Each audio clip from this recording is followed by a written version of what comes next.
after 5, so we're gonna start and do the sophomore meeting. So my goal is to try to get us through here by about 6 o'clock or so.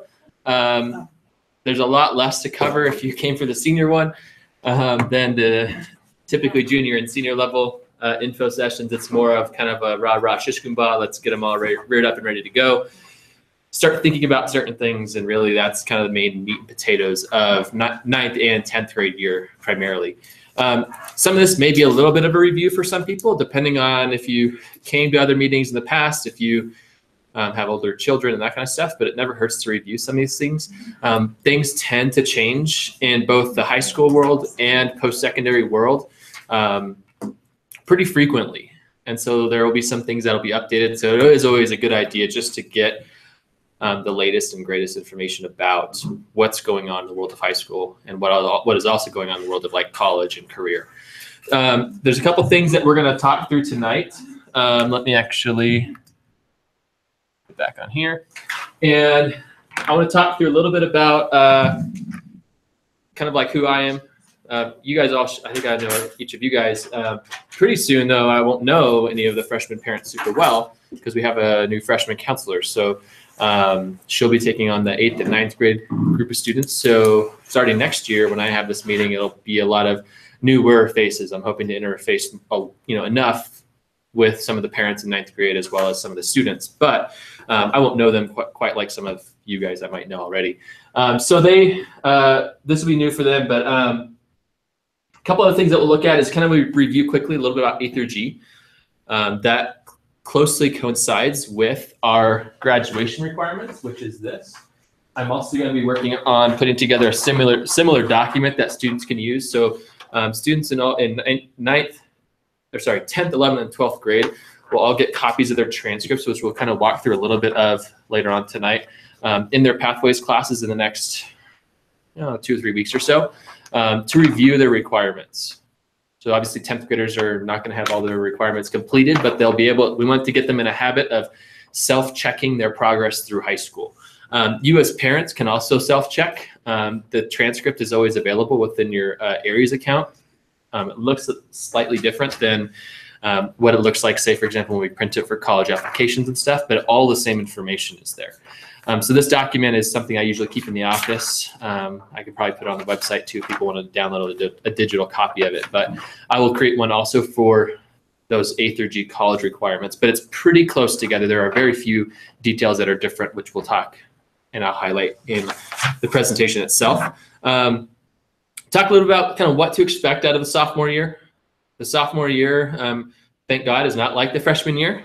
For some people, that's a relief. Other people, it's a continuing of that kind of stress from the freshman year. Freshman squirrelies are still going to be happening, but it is a little bit better, and things tend to improve with like the maturity and focus and that kind of stuff as they get older. I like to call the summer between their sophomore and junior year, that sophomore summer, it's a major growth period. I have students leave that are crazy and wild students that don't really know their head from their tail, come back as juniors just in the course of a summertime. I don't know if it's getting a license, if it's getting a job, whatever it might be, just the neurobiological development that happens between that time frame, that age group is pretty significant. It's not going to solve all the problems, but it really does help. I mean, I see night and day changes pretty frequently. We will go over some testing information. So there's a test that's coming up pretty quickly called the PSAT. That's actually happening less than a month from now. And so we'll talk a little about that, some future testing that you guys just want to be aware of. We'll educate you guys a little bit on that piece, and then educate you guys a little bit about the college process, just so you guys can start planning ahead. It's never too early to really get started with thinking about it. Well, I'll take that back. It is sometimes too early to get started with it, but high school, you should at least be in the thoughts. We don't have to like start the application process in 9th grade, writing essays and that kind of stuff, but it really should just become part of the conversation you guys are having at home as parents with your children about college. But it's not just about college. And I think that's an important thing that I want to highlight for a second, is that we do have a pretty strong kind of college going culture here at this school and within our district. And I think you'll see that a lot of times at a lot of different high schools. But it's not the only option that's out there. And it's, likely not the best option for every student. And there's nothing wrong with a junior college. There's nothing wrong with a trade or career. And many times there's actually maybe potentially increased benefits by pursuing those different options. So I want to make sure that when we talk about some of these things, that while we do spend a lot of time talking about college, because that is based on our demographic and our students, that's where the majority of them tend to end up after high school, which we're pleased with. I also want to emphasize that it's not the only option, and we support all of our students in whatever they do throughout their high school career. So I do have some responsibility at home now. This is my first summer that I was daddy daycare, which is exciting / interesting. So that was something that, he started. This is Joel, our son. He is almost 15 months now and walking around, learning to talk, all that fun stuff. He only still has 2 teeth. We're waiting for the other ones to come in, and we figure they're all going to come in all at once, and it's just hopefully we can just get it over with. But yeah, he's a lot of fun. He's kind of going through that kind of like testy phase where he's, testing his boundaries, falling over a lot, getting cranky and that kind of thing. He's getting a lot of ear infections. So it has kind of impacted my wife and I's lives, but hopefully it won't impact myself here at school too often. I always like to just mention this because it sometimes will require me potentially to cancel potential appointments that we might have, miss or cancel last minute meetings. I'll do my very best to not make that happen, but just so you guys know, it could potentially happen. I got to pull my fair share of the weight. A couple other things that I just want to point out because there's a few changes within just kind of the logistical side of things. So last year and a half or so, they redid the school's website overall. So there's some differences there. Most people probably have figured that piece out. But I recently, in the last year, 6 months or so, redid the school counseling area of the website. I like the feel of it better. It's much more usable. It allows us to have a little bit more control where we aren't depending on kind of a school system. We can create our own. But it is kind of hidden now, where it used to be kind of on a main website. So if you're ever looking for that, it's under the programs menu. That's gonna be great for resources, which we talk about a few of them tonight. You'll be able to access them on that website, as well as doing things like setting up appointments with myself, if you have a younger child, with also Ms. Dolberg as well, and a few other things that we'll mention. So this is what this website kind of looks like when you load it up. And so you'll see most of the menu items are gonna be up here on the top. And the booking appointment there is there. You can also scroll down and get a bunch more stuff. If for this banner here will always be accessible. That way, if for any reason you cannot make a meeting, we'll be broadcasting it like we are now. So you can always join us live if you wanted to, but it also archives it for later. So, if you did have an 8th grader or middle schooler next door and you needed to be at back to school night next door, our feelings are not hurt. We don't want to take you away from other responsibilities, dinner time and that kind of stuff. You can always pull this up, when you're laying in bed in your pajamas or something like that, or cooking dinner, that kind of thing. But that'll happen, and this basically just flips right into an archive, so it's almost immediately available. The other thing is we have a couple different domain areas. So school counseling is comprised of 3 different domains that we are responsible for. One is the academic domain. So obviously that's going to be your students' learning process, how they're doing in school, their grades, their attendance, that kind of thing. Social emotional counseling is how they're feeling. That's how they're going through their day. What are their struggles? What are their strengths and weaknesses? It's not just about being sick. It's also about being well. And then the college and career area. So that's a big component. And that's, to be perfectly honest, those academic and college and career components are really my strength. I do well with the social emotional stuff, but it's definitely not where my forte, where I feel like I am the go-to person all the time. And so those are the 3 domains of school counseling, and each of those different menu items has a bunch of resources underneath each of them. And then the other thing I want to point out is I do have, and Lisa and I do have grade level counseling folders or resource folders. What those are basically Google Drive folders that we maintain that has a bunch of different resources available for you as parents and students. Where you can download, for example, the PDF of tonight's presentation is on there. So you can access the PDF later if you needed to. I put like college guidebooks that I come across, our school profile, different information about different college types. And we try to focus it specifically for different grade levels. So you're not going to see as much specifics about like the UC application within a sophomore level one, but if you go to the senior one, you'll see a lot more application materials, because by the time you get there, it'll probably be out of date. So that's another thing that I just want to point out. And I'll show you, I'll actually screencast in a second, another piece that we are starting this year that I think will be useful to both parents and students towards the end. Another announcement, we're almost out of time on this one, is we are going to be having a college admissions case study, and that's on September 23rd. That's a Saturday, and it's from 3 to 5 here at the high school in the auditorium and in some of the classrooms. This is an event that we're in the second year doing it, and basically what it is we usually have about 6 different college representatives, so different people that actually read, process, talk to students about their schools and themselves are going to come out. And what the goal is, it's not a college fair, which is different than what you typically see in our area. Truckee has a college fair on the 3rd of October that students from across our district are also invited to. But this event, we actually separate students and parents, so it is a parent event too, into smaller groups. They'll probably end up being about 30 big. We'll have about 5 or 6 different reps. And I think we're capping the attendance at about 200, depending on, we're trying to find one more rep, which we might be able to raise that attendance up in the next week or so, but we're not sure. But you basically get 3 different mock applications. So 3 different applications that a student might complete, and you become the admissions panel. So the college rep will actually walk you through reading these applications, seeing what you notice as, potentially a college advisor, saying like, how do we rate these students against each other? So it really kind of gives us a peek into that other side of that process that is pretty cryptic most of the time. We know kind of what happens, even us as professionals in the industry know what happens up to a point. But then after that, it's only kind of like, we never really get to see it. You only get to hear a little bit about it, but you actually get to do it. So it's a pretty cool thing to experience. It also sheds a lot of light for students and parents about some of the more important factors that are maybe less cognitive or less thought of as kind of like crucial in that college admissions process, but that you notice when you're actually doing some review, that what really stands out to you.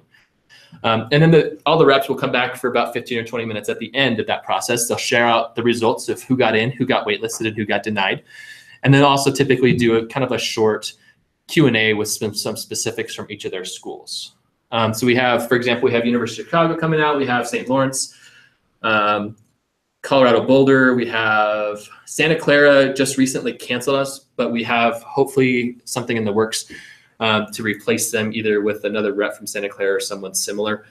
But we have UCSB coming in and a couple other schools that are also going to be joining us for that event.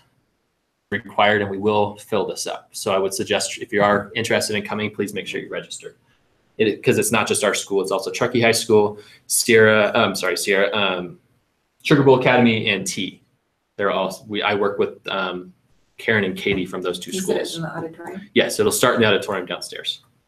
Do you have to come with a student? Nope. If your student can't come as a parent. It's informative for everybody. Okay. Yeah. The link's there. It's also like if you go to the website for the first time, it's going to blow up in your face saying, have you registered yet? So it's pretty hard to miss, but I would encourage you to do that pretty soon. I want to take just a second and show you this video because we have a pretty cool and involved, let's see if I can make sure this works. I think it's up. So this is Hillary. She is our Wellness Center liaison. So I want to show you, she recorded about a minute introduction, just telling you a little bit about her, but she is a very important kind of part of our counseling team. So she's not a school counselor. She's not a therapist. She's a caring adult that the students really, really get along with. We kind of function in an RTI model here at the school in terms of like our social emotional side of things. She takes a lot of that level 1. So like there's a lot of students that have pretty frequent needs, but they're not super like, there's not a right word to say like not important, or they're all important, but not high level needs. It's more like I just need a place to cool off. Where if they were kind of coming into the counseling office every time that happened, we wouldn't get anything else done throughout the day. So she takes on a really important role in that piece. So I'll let her kind of explain just briefly, and hopefully this will work, about her role. Hello, Laker families. My name is Hillary Stoner, and I am the Wellness Center Liaison for North Tahoe High School.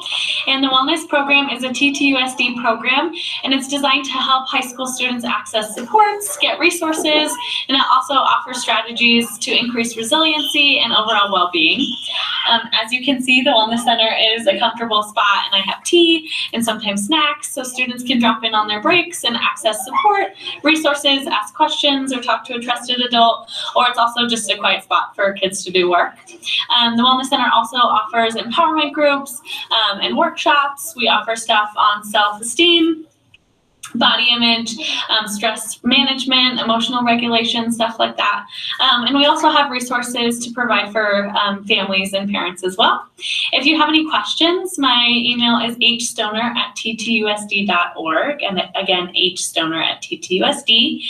And I'm here from 7:30 to 3, so students can access this space anytime in between those hours. Thank you so much. I look forward to meeting you all. So Hillary is a great resource, and we were really lucky to have her. She's been with us, I think, going on 4 years now. She used to, and her time here at the school has also been increased based on kind of the results that we're seeing in the student demand and wanting that kind of support throughout the day. She used to also work with the Boys and Girls Club in Kings Beach. So the students really connect with her because many of them have known her since they were little kids. A couple things about working with me as your school counselor. Since we've worked together in the past years, it's pretty simple. But one thing is just a reminder that we do use appointments. We kind of try to structure that. It helps us be able to address all students' needs. What we found is, as basically not just me, but as a school counseling profession, is when we don't run things with a plan, it usually makes the plan go downhill. So we can't actually plan things out. We can't run a program, and that's the goal of a school counselor, is to run a comprehensive school counseling program which addresses the needs of all students. We do that through like classroom core lessons. So that's going to be going into like your students' pathways classes or an English class, or using things like RTI time to give lessons to all students about different things that affect them in high school. But it's also about working with parents, but it's, when we don't run appointments and we kind of have a bunch of people just kind of stopping in, it kind of creates a hectic atmosphere. And so what I found is it really helps kind of us all work well together. And you guys know that you have me for however long our appointment is, and that it tends to kind of help us all coexist very, very seamlessly together. If there ever is a reason why, like there's an emergency, if there's something that really needs to happen, please do just stop in. I do occasionally have times when, drop-ins are fine, and I will always make time for an emergency. Okay, so that's always just important for you guys to know. And I tell the students the same thing. If it's something you can make an appointment for that can potentially wait, then please do that. But if it's something that is, you're concerned about someone, you're concerned about yourself, there's something that's really going wrong, come to the office. We'll make sure you're either in a place that's safe until someone can see you, or we'll, maybe then that might happen to you, is we might say, I'm sorry, we have to cut this short. There's something else that really needs to be seen right away. So we do have Facebook and Twitter. I don't really use them quite as much because Ms. Mitchell does a great job putting stuff up on our school's Facebook page. They're on Instagram now. We do have that YouTube page. So there's a lot of different resources socially to get in the know. But again, if you have any questions as we go through this year, please don't hesitate to ask. It's much easier to answer a question. And trust me, there's no stupid questions in my book. It's easier to ask and answer than to not ask and have to deal with it last minute or much later when it could be something that's preventable or solvable earlier on. We'll skip through that. I think we've pretty much all seen that. Here are some common problems that we tend to see with the sophomore class. Okay, and I see this every single year. So it's not just your sophomore class, it's sophomore classes across time.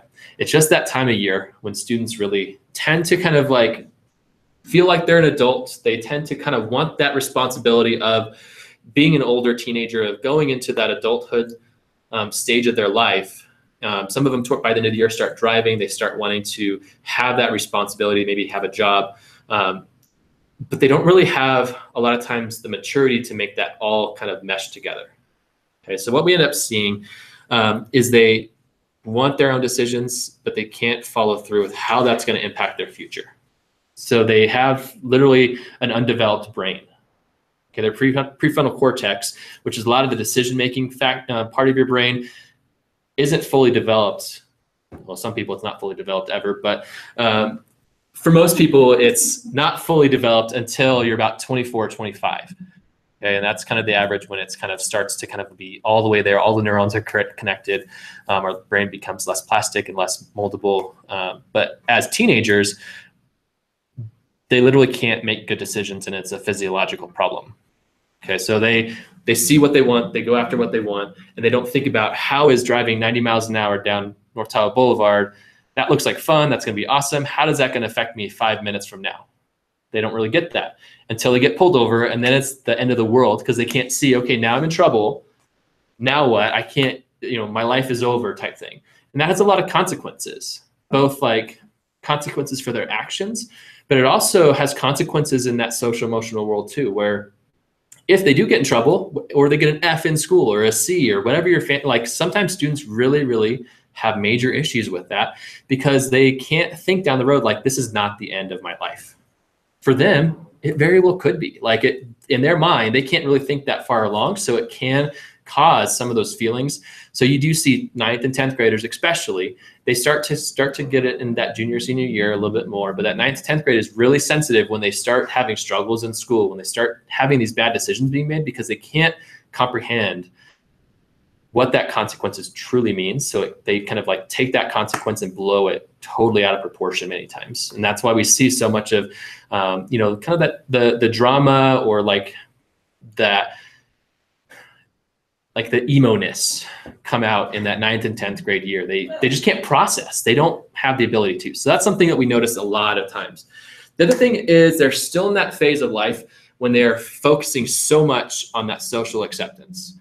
Okay, and we're seeing it kind of extend a little bit more into that junior, senior year than we have sometimes in the past, but everything gets filtered through the question of, will my friends like me if I do this? Will my friends think I'm cool if I do this?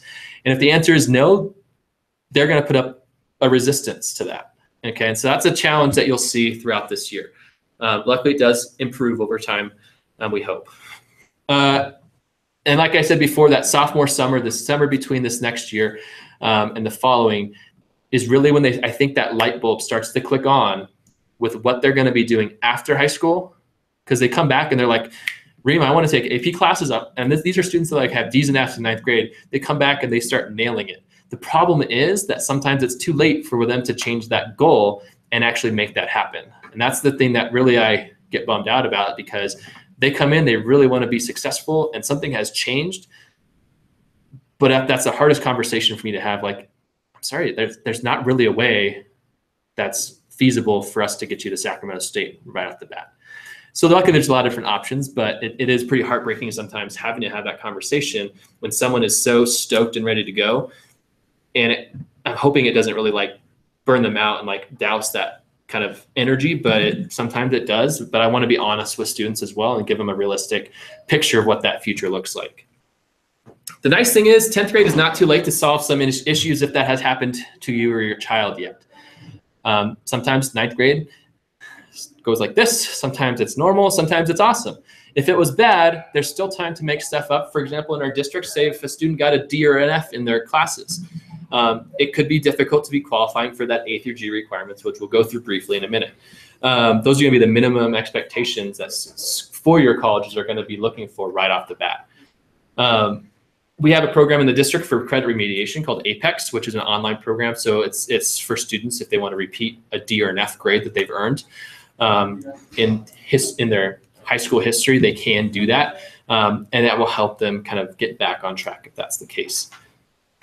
The other thing is really, and something we're going to be working on with both 9th and 10th graders a lot, is going to be both communication as well as time management. Those are two areas that we've found just that teenage group really struggle with the most. So we're going to be pushing into different classes, doing RTI sessions that are self-selected, working with smaller groups, that kind of thing on those two areas with a little bit more focus throughout this year. We talked about like how that 9th grade really can shut the door, but every time we fail a class, every time some of these bad decisions happen, we become ineligible for sports, you might be shutting different doors that are available that sometimes can be reopened, but sometimes they can't. Okay, so a student that fails 9th grade English, and or maybe, that's not a very good example because they won't graduate from high school if they fail ninth grade English. But if they got a D in ninth grade English, at the high school, you get credits with a D minus or higher. But if you get a D minus in English 9 or any of these A through G courses, you do not qualify for that college perspective. That has to be a C minus or higher. So that's where the difference is. And that can actually shut doors to let you even have the privilege of submitting that application to some of those four-year colleges right after high school. Okay. And it doesn't matter if you got a D and then you had straight A's the rest of high school. Some of those things are pretty black and white. There's no ifs, ands, or buts about. Other things are a little bit more like gray area. It kind of depends on what the circumstances are. So let's go quickly through our A through G requirements just to give you guys a refresher and a breadth look at the different things. So when I say A through G requirements, how many of you guys know what I'm talking about? Just so I know. Okay, good. So when I say A through G, and that's usually what you'll hear them called. Let's talk about the A through Gs. Let's talk about A through G. A through G is an acronym that basically stands for the UC, the University of California, and the CSU, California State University System, minimum expectation of entrance requirements. Okay, so those are during high school. Okay, so every letter between A through G has a subject area. Okay, so they're different subjects basically. For example, A is history. All right, so students to meet their A through G, and this is something that they have to meet by their high school, end of high school, to be able to be qualified for those two institutions. And it's pretty standard across the board. It's a pretty golden standard for like most four-year college admissions. If you meet A through G, you can apply to a lot of different schools. Most students are going to need to exceed this, but these are the minimums to kind of get past that kind of that gatekeeper set of courses. You're going to need 2 years of history. The nice thing is you're actually needing more than that for high school graduation. So again, as long as you're passing classes with a C or better, you're going to be good to go. All students here will be good to go on this first thing. So we already got that taken care of. You'll see that happens with a lot of different classes. They're pretty embedded with our high school graduation requirements. One thing that we've added recently, this is going to be our second year with AP Human Geography. That's a 10th grade class. So students will not take both Modern World History and AP Human Geography. They'll be taking either or that fills the same requirement. So if you look on this paper, it says you'll have 1 year of world history. That's that AP Human Geography requirement. You'll have 1 year of US history, which they can choose either AP, advanced placement, or not AP.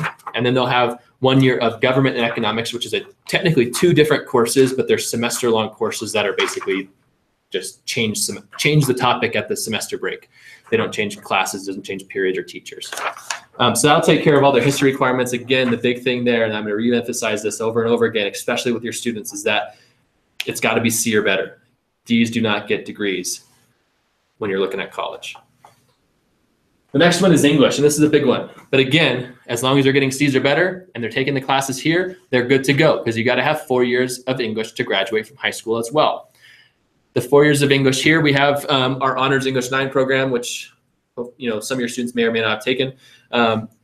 We have the Honors English 10 program or our College Prep English 10. And a big thing that we're trying to focus on, and I'm trying to also change some of my language to kind of reemphasize, I think in the past, we used to call English 9 and English 10 as just either English 9 or English 10, or even just regular English 9. And I think that does a disservice to students taking English, English 9 or English 10. English 9, it is College Prep English 9. Okay, so it is an A through G approved course. There's nothing wrong with taking a non-honors or a non-AP course. All of the courses that you see are A through G courses, and they are all approved for college preparatory classwork. Okay, so I want to make sure that's clear because sometimes there's a stigma, like if you don't get into honors, you're not good enough for honors, then you're not good enough for college, and that's not true. Okay, so I want to make sure that's very clear. There is a difference in terms of the rigor and expectations of the classes. And there are some benefits, especially as you get into AP level coursework, which is the more advanced level in that college world. But it does not mean you cannot, that is not a possibility for you. The next one is math, and this is where things get a little different. So you're going to need 3 years of math, which if you look on here is very similar. You're going to need 30 credits of math. The main difference is the math subject areas, and that green number 4 means that's highly suggested by the schools themselves. Okay, so schools, believe it or not, colleges want to see your students actually liking and pursuing their education in high school. Okay, so that typically, it's when your students get to that, say, for example, senior year, your seniors are going to beg and plead for you, can I please have 5th and 6th period off? I just want to go to the beach, or I just want to get a job, or I want to go home. Okay. And that's fine. But just know, like, their actions and what they're doing really needs to match with what their goal is. If they're going to want to go to Cal and they have 5th and 6th period off, what do you think Cal is probably going to think about that? They're probably going to say, have the same questions. Why are you only taking 4 classes? Like, you have 2 other classes. Why are you not pursuing your education to your fullest potential? Okay, so there is that consideration. Now, there might be alternatives. They might want to take a Sierra College class or an online course or something that's, maybe going to further them that way. But if they're just going to go like hang out at 7-Eleven or sit around the football field waiting for practice, that's not a very good use of their time if it's not matching what their post-secondary goal will be. Another main difference with the math section is going to be, for high school, you need integrated math 1 and 2 or the equivalent, plus 1 more. All right. Another thing that, if you have a student that maybe started their high school career in integrated math 2, so some students come in starting in integrated math 2, that integrated math 1 course that you took in middle school does count towards meeting these requirements, but it will not count towards meeting these requirements on your high school graduation. They will still need 30 credits of math. They just started a little bit further ahead. Okay, so they will typically take integrated math 2, integrated math 3, plus 1 more, okay, which would be statistics, pre-calculus, business math, EAP senior math, something like that. All right. The bare minimum basically is integrated math 3 when it all comes said and done about the college. If you don't get through integrated math 3 or algebra 2, they're both pretty equivalent, you won't qualify for A through G, and that's a big difference. So most students that are looking at that four-year college world tend to at least get through pre-calculus, if not calculus or statistics. Okay, it's not, and some students are very concerned about getting through calculus in high school. While that would be awesome, it's not something to necessarily lose a ton of sleep over. Okay, maybe if you're looking at becoming an engineer or something like that, it could become a little problematic sometimes in the application process. And we have a few ways to maybe work around that, but sometimes people are like really stressing over that, and it's not something. I'd rather you focus on what you're good at and try not to just like get through something to get through something, but actually learn the content, because that'll be most helpful when you actually get to college. The next one, D, is a laboratory science. And again, this is going to be a little different than our high school requirements. The minimums are going to be equal. So you're going to need 1 year of a life science and 1 year of a physical science. Okay, our life sciences are going to be biology and anatomy, okay, as well as AP bio. When I put these in parentheses, that means there's a prep bio and an AP bio. Okay, there's a prep chemistry and an AP chemistry. So students typically, and almost all students, I will venture to say even all students will take biology as 9th graders. I will venture to say 90% or so take chemistry as 10th graders, and it's suggested because it does meet both of those graduation and college requirements right off the bat. It also keeps them with their cohort of students, which is beneficial to their learning. It also provides that strong foundation to move into those advanced level classes. There are some students that will choose to take physics in 10th grade, which is fine. But it's typically, we typically see biochemistry and then 2 potentially more advanced level sciences. Typically, I would see biochemistry and maybe a physics or a bio class following that. If a student really loves chemistry and they plan on taking AP chemistry at some point, that does have a prerequisite of taking chemistry first. I would encourage students to look at taking that AP chemistry if they're planning on it at some point in their last 2 years of high school, of taking it in their junior year following chemistry. Otherwise, they're going to forget it all and struggle when they get back in. So that's just something. Anatomy is a strong college prep course. It is very interesting. Students actually love it. It is not an AP course. Okay, and I don't discourage students from taking it. There is some concept of like chasing AP classes, and I would encourage students to kind of like really look at the reason behind taking classes. Is it just because it has those 2 letters in front of it, or is it because you actually want to learn what's in that program?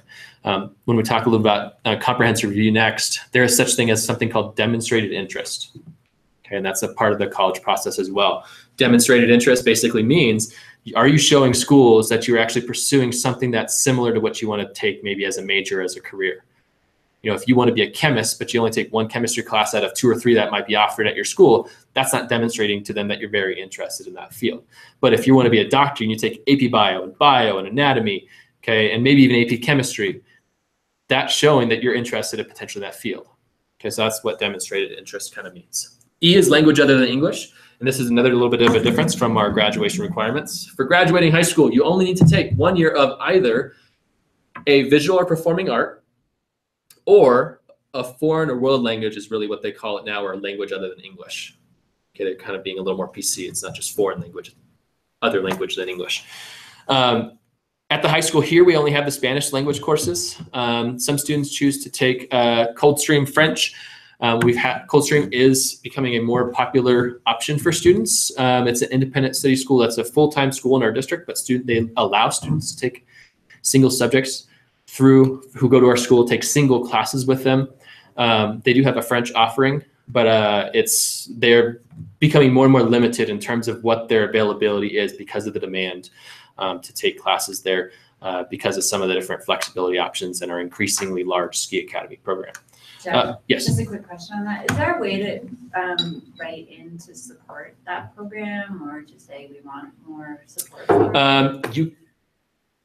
Hopefully Rob or Greg are not watching this, but you can. I mean, the board, Dr. Leary is always receptive to hear what parents really want. I know we would love it. I know even Greg Woolman, their principal, would probably love it too. I know that it's not so much that they don't want to offer classes. They would love to offer as many spots as available. Yeah. It's more about they don't have the staffing to support it. Right. And it actually creates a lot of confusion sometimes and frustration on everyone's part sometimes when we really want to offer these things. Just the teachers do, their administration does. It's just the money doesn't. They can only meet so many needs. But if you really are looking for an increased support in that course, an email to Dr. Leary or the board might not hurt, as long as it's put on a positive spin type thing. There's that we love this, we really want more, I think would be the approach I would take versus there's not enough. But yeah, so they're for it. Yeah, they're a great program. They provide a lot of great stuff for our kids. So they're another option. But that I just mentioned them because they are our second district language offering. But most students, I would highly encourage to kind of follow through with the Spanish program here because it's very applicable. And language is something that, unless you have a natural affinity, it's pretty difficult to learn through independent study.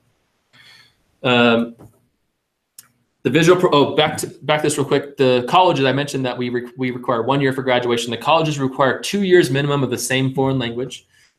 A third or fourth year is highly recommended, depending on what your interests are.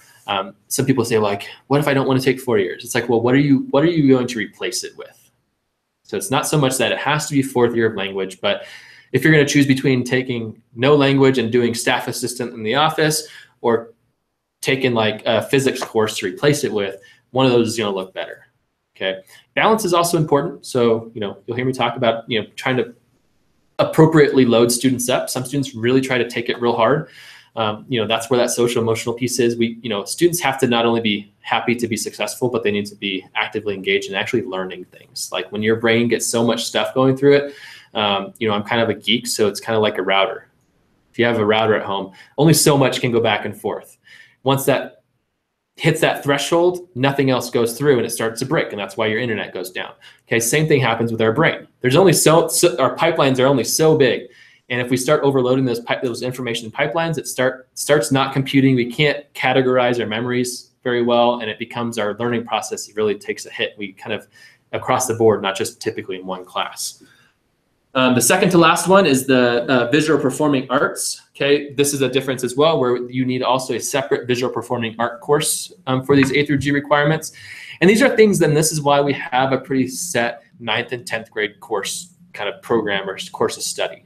Okay, we encourage students to start in their languages. We encourage students to take an art class either in their 9th or 10th grade year, because we know that this is coming on, and many times you have a little bit harder time sometimes as a junior or a senior wanting to take maybe more advanced coursework that might become available to you later on, or also just even sitting in a class with a bunch of freshmen as a junior or a senior can be fairly difficult for kids.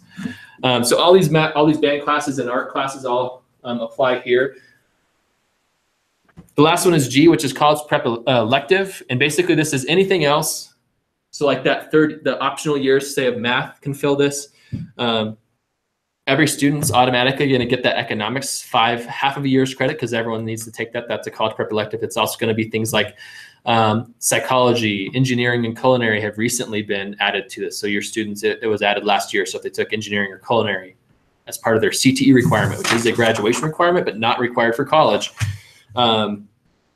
will be part of that program. So pretty much everyone, no one's really going to have a major issue meeting this last qualification, as long, again, as you're not getting D's or F's.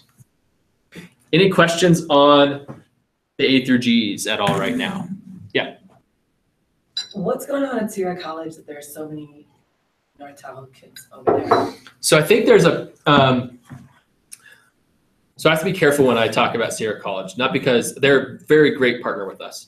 I think there's a perceived, I think it's perceived that there are a ton of students taking Sierra College coursework, and there are a large number, but we definitely have more students taking English, and that's primarily the course that students are pursuing through Sierra College. The main reason why I believe that there's a large number of students taking Sierra College English is we have a large ski academy population, and they automatically need to take an independent study course or two throughout those last 2 years.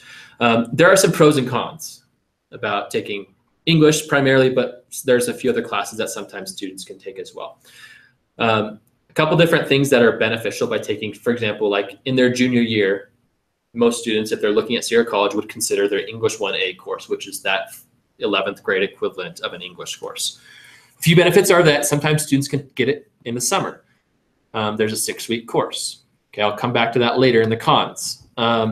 There's also, they're also, even if they don't do it in the summertime, it's a semester-long course, which is, again, potentially a con. It's very inexpensive, so the summer's free. The fall and the spring are $3 minus the book and transportation. You can get some exposure to a college-like environment. I would say that's questionable depending on when you take the class. You might have more of your high school friends there than your college peers. The other piece is going to be that depending on where you go to school, it might be automatically transferable, okay, versus having to take and pass an AP exam at the end of the course to receive that college credit. That's very if. Okay, most of our state institutions will take it. When you start getting out of state or private, it starts to become somewhat hit or miss. I would say it's those two classes, the English courses, are pretty transferable most places, I would say. So they're at college level. They take them at the college. There'll be adults with them as well. Okay. But that's also the component of the AP course. That AP course is exactly the same content. It's a college level course. The cons about taking Sierra College, in my opinion. Okay. And again, don't hear me say I don't like Sierra College. I like Sierra College a lot, and so do our students. But there are some significant cons in my books, and one of them is going to be the time frame itself. So you heard me say it was a pro, but it's also a con from the learning aspect. Okay, you take a Sierra College course in the summertime, that's 6 weeks. How many months is that between then your next English course? A lot. English, foreign language, and math, they're 3 subjects that are kind of the workout philosophy.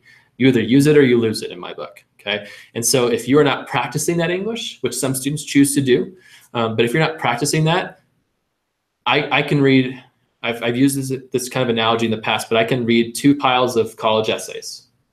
Okay, personal statements, college essays, not knowing which pile is which, one from Sierra College, one from our high school. I can pick it 90% of the time. Okay, it's that distinct, just the exposure. But the other con is that is our focus, or not, it is not the focus, but it is a major component of the AP English courses here, and especially within that English breadth, is they're going to start working on college essays. They're going to work on SAT prep. They're going to do all this other stuff that they don't need to focus on that at the college, because they're outside of that realm of need. They're working with adults that don't have to take the SAT, that don't have to write placement letters and stuff like that. So it is a major component there. The other piece is that longevity. So if you take the class here, it is longer. It does affect schedules. So I mean, that's sometimes where I like our C Academy students, they're already looking for an independent study course. It's a pretty natural alternative that's inexpensive and accessible. But if the students doesn't really need that, it doesn't make a ton of sense for a student to do that. I think you can pretty much go, there's pros and cons on both sides, basically. It's really going to be what's best for maybe you and your student. I think there's a perceived notion that taking the Sierra College class is actually easier than taking the class here. I wouldn't say it's easier. I think it's different. So that's my 2 cents in like the 2-minute spiel of Sierra College, especially within the English realm of things. But both are great options. Both will meet their graduation requirements here, and both will be good for college purposes. Good question. Any other questions about the A through G requirements? Okay. So let's jump into a little bit about, we're kind of going to stay in that college realm a little bit. So one thing I would love you guys to do, and don't ruin it if you already done this, but if you guys could please take a look at this picture that's on the screen, and I'd like to hear maybe from 2 people, if you could please describe this tree for me. What does this tree look like? Tapestry. Okay, tapestry, it's got some patterns to it. What else? I would say it's brown, might be a little rough. Has a history. It's got history. Could we tell what the history was? Probably not, right? Okay, so this is the very atypical view of what the college application process looks like. Okay, it looks like a snapshot, okay? But in reality, this is kind of what most, and I'll say most, and we'll talk about the most of what the college application looks like. If you looked at this picture of the tree, you'd very much be able to tell a little bit more about what happened to that tree. How old is this tree? What has it gone through? Did it get struck by lightning? You couldn't tell from the last picture if the top of it was dead or not. If it has gone through struggles, if it was on the ground or standing up, if it was green, brown, white, if evergreen or not. Okay, maybe if you're like a tree expert or something, but you can't really do that. And so when you look at the college perspective, they go through what's called comprehensive review at most institutions. There's a few institutions where they won't. One of them will be the CSU system, which is the 23 different California State Universities campuses. That's going to be, San Diego State, Sacramento State, Sonoma State, places like that. They do what's called eligibility index admissions, and what that is, it's basically you become a number. It's pretty non-personalized. It's not my favorite system, but the good news is it is designed to try to admit as many students as they can. Okay, so while it's less personal, that is the goal and the mission of that system, is to try to serve our California students who may not need to go other places. The UC system, the University of California system, does comprehensive review, and almost every private school out there will do comprehensive review. Okay, you get it to other state systems. Sometimes they're a little bit more like the CSU, sometimes a little bit more like these privates and UC schools. What that means is they take a lot of different aspects. Okay, so they are your transcript, they are your test scores, they are your GPA, they are your essays, though. They are personal statements. They are your extracurricular activities. They are your letters of recommendation or resumes or interviews. Okay, so they take a lot of these different things, and everyone's in a little bit different. But they want to try to get some personality into those applications. Okay, and so while it does, I think that this view does cause a lot of angst and anxiety, and kind of that my transcript is everything about me. And if I have one blemish on there, it's going to ruin my college prospects. In some circumstances, potentially, okay, and in some school systems, it could be detrimental, but not, determining whether or not you get in. Majority of students are there are ways to overcome a potential slight in one area with a strength in another. Okay, so I want to just, as 10th graders, you don't really have to worry so much about what that actually looks like yet, but I do want to kind of ease some of the frustrations and tension sometimes that I know goes on in a family about, oh my God, my kid got a B. Okay, not the end of the world. Just remember the tree. Okay, if they got a B, great. Let's try to kick buttons in another area. Let's get involved in something different. Let's try to do a little extra volunteering. Let's try to do some of these things.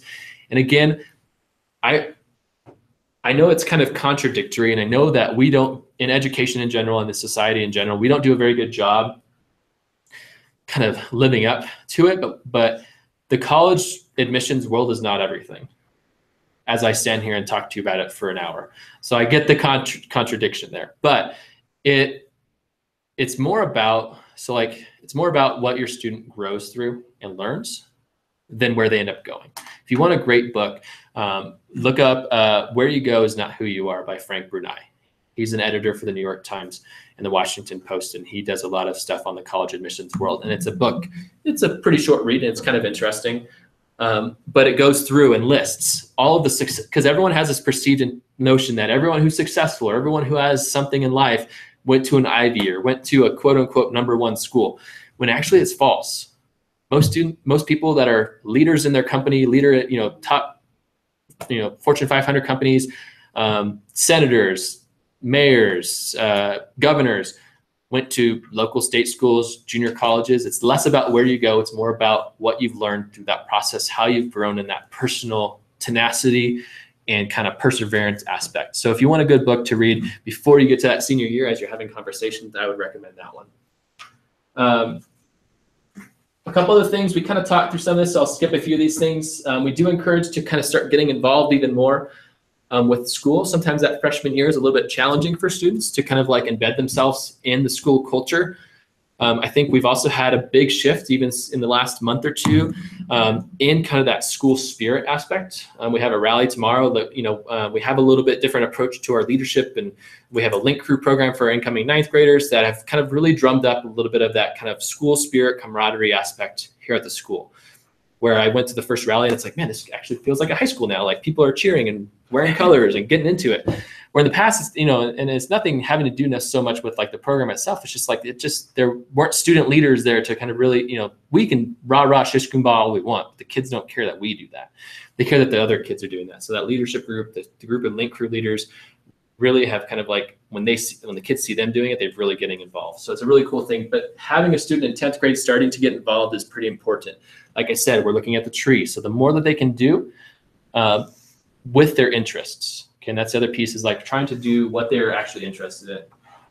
We do encourage students to appropriately challenge themselves in honors and AP courses, okay? When I meet with students who maybe have had academic struggles, maybe in 9th grade or 10th grade, and they want to jump into some AP classes, some of them come in and they're like, I want to take AP English, I want to take AP Chemistry, I want to take AP US History. They go full tilt, okay? And, I kind of have to slow them down and I say, whoa, okay, let's, I don't want to kind of ruin that kind of vision for you, but I also have to be kind of the realistic end of the equation too and look at what we've done in the past. I know things have changed, you probably have grown, but let's look at this, let's find a compromise. Let's pick 1 or 2 of those courses maybe to put ourselves in, and let's look at the ones that you maybe had already some success in the past, like you got a little bit better grade in English. Maybe that might be the one. So if your student is that circumstance, I would encourage it. That appropriate challenge is never a bad thing. Like I said, all sophomores and juniors this year will take the PSAT, which stands for the preliminary SAT, or practice is my more favorite word. SAT, which scores don't mean anything. Well, they do mean stuff, but they don't go anywhere. Like it's just information for us as families, for us as the school. So it's like colleges will never see your PSAT scores. It's really just an opportunity to practice a potential future college admissions test. All students will take it on October 11th. That's a minimum day here at school. So we are already planning that. We have the tests here in the building. And your student will be doing that in 10th grade as well as 11th grade. And it's completely free. They should start doing some research in colleges and career. Okay, that's a big benefit of our Pathways class as well. They will do some of that within there. That should become a part of your conversation. You do not have to be a college expert to start asking questions. Okay, and neither of you necessarily have to know the answer. It's more about, okay, tell me about what you're thinking. Tell me about where you're looking. And they might say, I don't know. I haven't thought about it. I don't care. Slam the door in the face, whatever. Like, just keep going at it. I encourage parents to set up monthly or bi-weekly date nights, in a non-romantic way with your son or daughter. Just plan something fun. It doesn't have to be like you go and sit and walk on the beach. Like go bowling, go mini golfing, go to a movie. But then also like make it intentional to like, we're going to go do this fun thing, but then for 15 or 20 minutes, we're going to have a conversation together about what after high school looks like for you. Okay. And this is where it's important for you as the parent to listen. Okay. Most parents come into that conversation already knowing what their kid's going to be doing after high school, because we kind of live vicariously. I'm already doing it with my son. It's bad. Okay. Live vicariously through them. We want the best for them. We think we have an idea of what the best is for them. And we probably do have a little bit better idea maybe than they do. Okay. But it's very important that they are the voice in this conversation, because they're the ones that will be going sometimes with your money. So that's why your voice is very valuable. But they're also the ones that, if you kind of shut that conversation down, they usually don't talk to you about it anymore. Okay. And usually what they end up doing is doing completely opposite of what you actually want them to. Okay. You want them to go to four-year college, they're going to go and become a welder, which actually probably will end up making more money, and they'll come back and drive their fancy car by your house and, kind of rub in your face a little bit. If you guys are traveling, this is the perfect time also to start stopping by colleges. Okay. It's really easy in California because there's so many of them. Okay. If you're driving to LA, look on the map, find a school within a 30-minute driving distance, take a little detour, stop by. Tours are awesome. So if you can do a tour or an info session or something like that, try to do that. That's always the best. If you're in the area and they don't have it, or it's not available, it's booked up, you're last minute, show up and walk around. Most campuses are open campuses. It's never hurts to kind of just get a feel for the campus and the town that the student might be in. More times than not, students add schools or take schools off their list by visiting them. All their pictures online are going to be beautiful Photoshop pictures of the campus. You never know what's right behind the camera. Might be a bunch of bums sitting on the street, you know, a really dilapidated area of town, somewhere that people don't really want to live. Okay. So we talked a little about PSAT. We'll skip that. The SAT, as well as the sister test ACT, are two tests that students typically have to take in many different college scenarios. And they'll start taking that typically in their kind of mid-year, junior year. Okay, so they don't have to worry about it yet, and it's something that we'll help them with in the kind of fall time of their junior year. But here's kind of a breakdown. The SAT, if they don't change it again, which they usually do it about every 10 years, so I think we're good. Runs between 400 and 1600 in the scoring. There's two sections, but there's actually three different tests. Okay, there's the reading, the writing and language, math, and there's always an optional essay component of that. I do encourage students to take the essay every time they take the SAT. Takes about almost 4 hours. Okay. They changed it about 3 years ago, where you used to actually get a negative quarter point for answering incorrectly and nothing if you just left it blank. So it kind of became this like maniacal statistical guessing game. They don't do that anymore. It's either you get it right or you get it wrong. Whether you leave it blank, you get it. So I encourage students, bubble in everything if you're running out of time. Might as well get a few points extra. People will start asking me as well, how do we start preparing for the SAT? Okay, the nice thing is we do have a few embedded supports. Most of the stuff that I encourage 10th grade families to do is nothing. Okay, it's actually just helping your student pay attention and learn in school. Most of the content on that SAT or ACT test comes straight from the curriculum that your kids are already learning. Okay, but they actually have to learn it to retain it, not just pass a test. And that's the difference when I think students, especially 9th to 10th grade, really need to work on, but I think just everybody in general.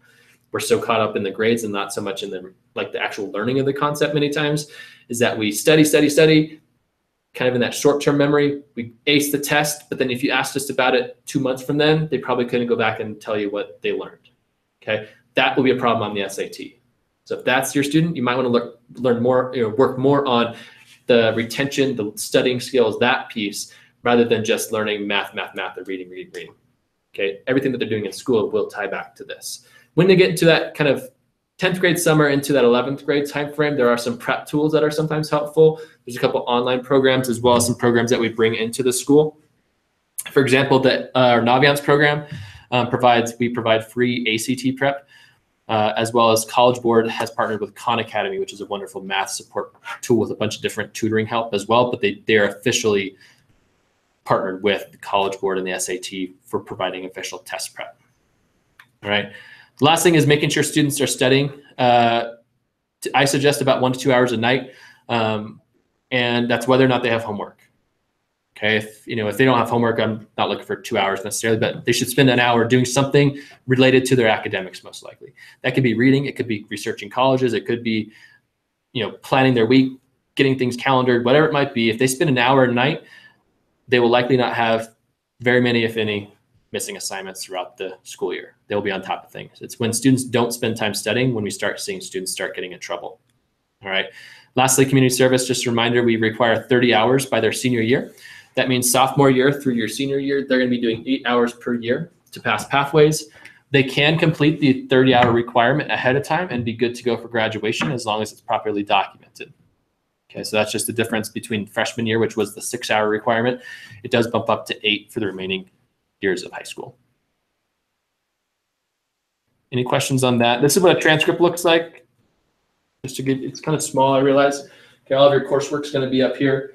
One thing you'll notice if you've seen these before is there's no rank anymore on your transcript. So students no longer receive a rank here at the school. They'll still receive a GPA, but they won't receive rank. And this is what students will be going through. It'll be their transcript. This is a senior transcript, so it won't be as full as this.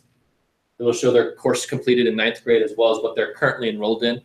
As long as it's a class here at school, they won't see like online or cold stream classes on there. But then all this stuff, they'll still see a bunch of stuff in the needed category. That means they still have to complete those credits. All right.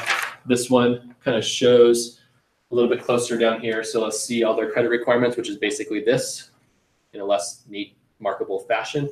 Okay, their different GPAs, and then all the credits and grades that they've earned up there. And that's exactly this is what colleges receive when we send it out. But don't colleges still ask for class rank? Nope. Yeah. They might ask for it, we don't give it. And that is the overwhelmingly popular choice of most schools. Okay, and so they can still loosely rank students. So we do provide, a good thing you might want to look up on the school's website is our school profile. So that's a document that gets produced and updated every year. That is information that we send to every college, with most college applications that go out. So school, it gives context to students' applications. So college reps look for that, and they look through that. It gives information about what classes are offered, what are some average GPAs, what are average test scores and stuff like that. Typically of the last graduating class, we can't really give that for our current graduates because many of them haven't done it yet. But it gives some context in terms of looking at transcripts. But no, schools actually, it's almost, I've never once seen a requirement. They offer it if students do report, but almost every school I've ever seen says, do you report class rank? And you either select yes or no. From our research and why we actually did away with it is that we found in talking, I mean, you look at the top school, again, there's no such thing as a top, but the typically revered schools, even the top private schools, that kind of stuff that are high schools, none of them rank students. It actually hurts students because it adds another non-cognitive, very easily identifiable piece, which is great if you're number one, but that's one person. Okay, so if you're number two, that actually hurts. Okay, so it actually, by taking that piece out, it makes them do a deeper dive into your actual application rather than one kind of like, and it's nothing that typically the student even has control over. You taking one other class than another person, guess what? You know, even like jazz band or leadership and stuff like that, if we rank students, that would be impacted. So that was a decision of our school to do away with that. And we think it's a good thing. It creates less competition as well. That's unhealthy. We want to encourage healthy competition, but that's an unhealthy, uncontrollable competition level. I think that's it. We'll skip that. Does anybody have any questions? I think I did pretty good. About an hour. Any questions before we wrap up that you want to be on YouTube on? Otherwise, I can hang out for a few minutes afterwards and answer individual questions if you like. But apart from that, this is my third evening night of the week, so I'm going to call it a week and go home and get some dinner and relax. So thank you guys for coming. I really appreciate it. Let me finish this, and then I'm happy to hang up here and answer